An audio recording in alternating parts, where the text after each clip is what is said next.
बिस्मिल्लाहिर्रहमानिर्रहीम, अस्सलाम वालेकुम, वेलकम टू माय चैनल दावत इस्लाम। मैं हूँ आपका दोस्त शफकत अली ऑफिशियल। उम्मीद करता हूँ कि आप सब लोग ईमान के आला दर्जे पे होंगे। सूरतुल अराफ के आयत नंबर 108 का तर्जुमा, उसने अपनी जेब से हाथ निकाला और सब देखने वालों के सामने वो चमक रहा था। सूरतुल अराफ हाशिया नंबर 87।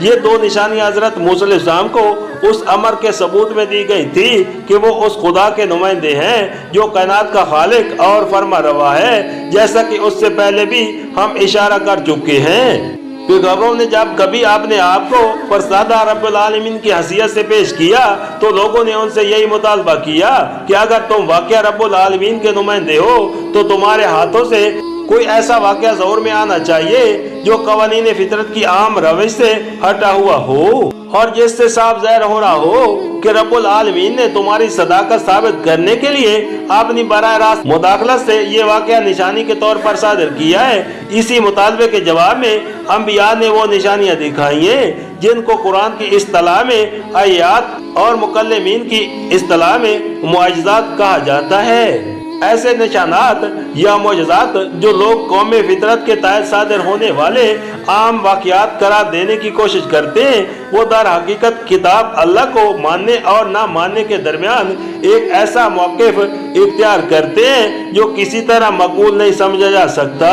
इसलिए कि कुरान जिस जगह शरई तौर पर खारिक आदत वाक़या का जिक्र कर रहा हो, वहाँ सियाको सबाक के बिल्कुल खिलाफ एक आदि वाक़या बनाने की जिद्दोजहद माज एक बूंदी सखन साजी है, जिसकी जरूरत सिर्फ उन लोगों को पेश आती है जो एक तरफ तो किसी ऐसी किताब पर ईमान नहीं लाना चाहते जो खारिक आदत वाक़यात का जिक्र करती हो, और दूसरी तरफ अवाई मजहब के पैदाइशी मनकत होने की वजह से इस किताब का इनकार भी नहीं करना चाहते जो फिल वाक़या खारिक आदत वाक़यात का जिक्र करती है। मुआजिज़ात के बाब में असल फैसला कुन सवाल सिर्फ ये है कि आया अल्लाह ताला निज़ाम कायनात को एक कानून पर चला देने के बाद मुअत्तल कर चुका है और अब उस चलते हुए निज़ाम में कभी किसी मौके पर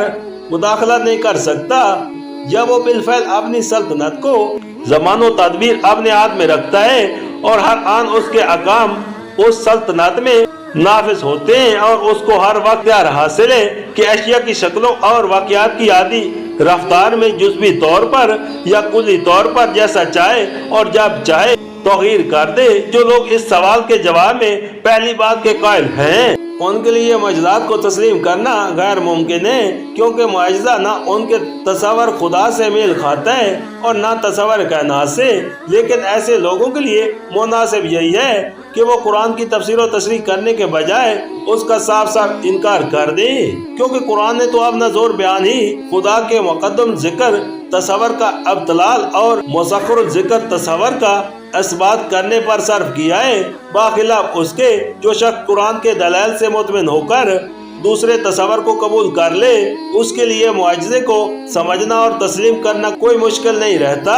ज़ाहिर है कि जब आपका अकीदा ही ये होगा अस्दा जिस तरह पैदा हुआ करते हैं उसी तरह वो पैदा हो सकते हैं, उसके सिवा किसी दूसरी ढंग पर कोई अस्दा पैदा कर देना खुदा की कुदरत से बाहर है, तो आप मजबूर हैं कि ऐसे शख्स के बयान को कतई तौर पर झुटला दें जो आपको खबर दे रहा हो कि एक लाठी अस्दा में तब्दील हुई और फिर अस्दा से लाठी बन गई। लेकिन उसके बरक्स अगर आपका अकीदा ये हो कि बेजान मादे में खुदा के हुक्म से जिंदगी पैदा होती है और खुदा जिस मादे को जैसी चाहे जिंदगी अता कर सकते हैं, उसके लिए खुदा के हुक्म से लाठी का अस्दा बनना इतना ही गैर अजीब वाक़या है जितना उसी खुदा के हुक्म से अंडे के अंदर भरे हुए चंद बेजान मादों का अस्दा बन जाना गैर अजीब है। मजरद ये फ़र्क कि एक वाक़या हमेशा पेश आता रहता है और दूसरा वाक़या सिर्फ 3 मरतबा पेश आया, एक को गैर अजीब और दूसरे को अजीब बना देने के लिए काफ़ी नहीं है।